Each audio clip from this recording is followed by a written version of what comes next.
Você se formou aos 19 anos em biologia, na Isso. UFRJ, foi fazer pós-graduação nos Estados Unidos, no mesmo dia que você se formou. Em genética, eu achei que eu ia fazer E você genética. fez em genética. Não, era para ser genética, mas foi? mudei no meio do caminho. E aí, no mestrado, você foi para neurociência. Acabou sendo neurociência, porque a universidade lá tinha um programa o programa de pós-graduação exigia que você fizesse, antes de mais nada, enquanto a gente passava a manhã em aulas, aprendendo tudo, as tardes eram reservadas para a gente fazer estágio, e a gente tinha que fazer estágio em 3 laboratórios diferentes antes de começar o trabalho de tese de fato, né? E eu esperneei dizendo, mas eu já sei o que eu quero fazer, eu vim para cá para fazer doutorado em genética de desenvolvimento de mosquinhas. Me deixa fazer isso de uma vez, cacete. E aí os 2 primeiros laboratórios, um era o laboratório que eu tinha ido visitar, o outro era muito parecido, mas aí eu fiz amizade com um cara que já era fissurado por neurociência, e ele me perguntou, ele me pediu permissão para ele me catequizar. Assim mesmo, posso te catequizar, posso te convencer que neurociência é a coisa mais bacana que existe. E aí o 3º estágio eu fiz no laboratório de neurociência e mudou minha vida. E se apaixonou? É. Isso foi no mestrado? Isso foi no começo. Era para ser um doutorado, mas eu acabei... Várias coisas aconteceram ao mesmo tempo. Eu acabei concluindo aquele curso em 3 anos com o mestrado e fui para a Europa fazer o que aí sim foi o doutorado. O que funcionou muito bem, porque naquela época, para fazer doutorado na Europa, tinha que ter mestrado ainda, era como no Brasil. Né? Então a coisa funcionou. Mas foi isso aí. Quando eu cheguei nos Estados Unidos... Eu nem sabia que a gente tinha um cérebro na cabeça. Eu fiz biologia na UFRJ, não tinha curso não tinha curso de neurobiologia, não tinha nada na graduação.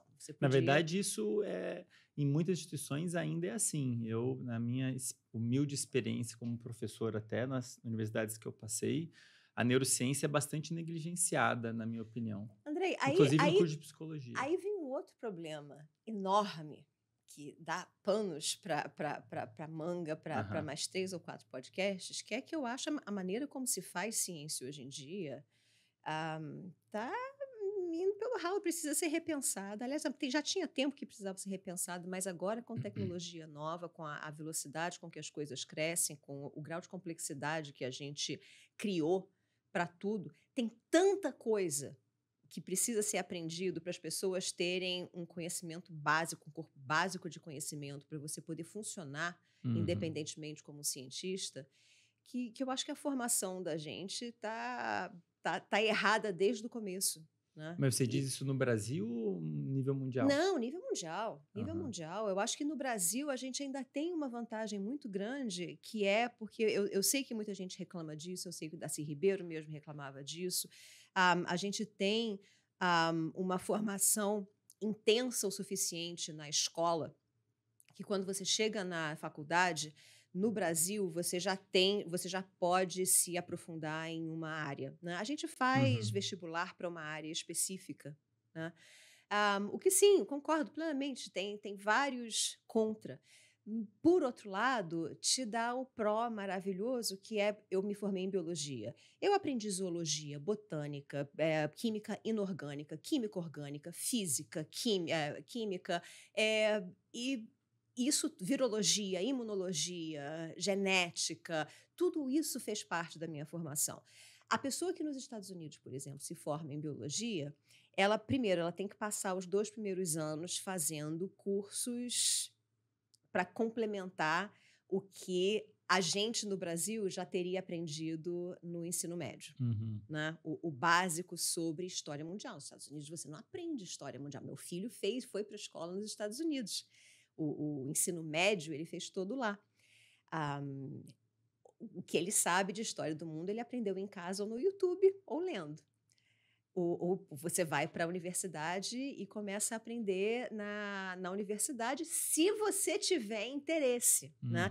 Aí você vê, mas o que eu quero dizer é isso, é que tem tanta coisa para a gente funcionar, o que a gente precisa aprender para poder funcionar como cidadão do mundo hoje em dia, né? Isso já é difícil o suficiente. Imagina, então, você ser um cientista funcional que realmente entende a razão de ser das perguntas que você faz, do trabalho que você faz. Eu Uhum. acho isso profundamente preocupante, ainda mais quando o trabalho que a gente vê as pessoas fazerem hoje em dia, o que ganha dinheiro para fazer, o que ganha financiamento das agências de fomento, são esses estudos de sequencia aí o RNA, sequencia aí o transcriptoma de todas as células do embrião disso, daquilo, nesse estágio, Uhum. naquele outro estágio. Tá, e agora? O que isso quer dizer? O que você vai fazer com esses dados todos? Que Uhum. perguntas vocês têm? Por que você está fazendo isso? Ninguém tem a menor ideia, né? Ah, eu acho ótimo, porque eu me aproveito disso. Eu tenho um doutorando no laboratório que está se formando agora, trabalhando exclusivamente com dados dos outros. Aham. O Allen Institute está colhendo dados sobre neurônios de tipos diferentes, em partes diferentes do cérebro, e eles não sabem o que fazer com aquilo. A gente está cheio de pergunta que Aham. pode usar esses dados, mas essa é a minha preocupação. Tem coisa demais, mas enfim, eu já, já, Não, não, já não, mas eu descarrilhei tô super curioso. a sua entrevista toda. Não, imagina.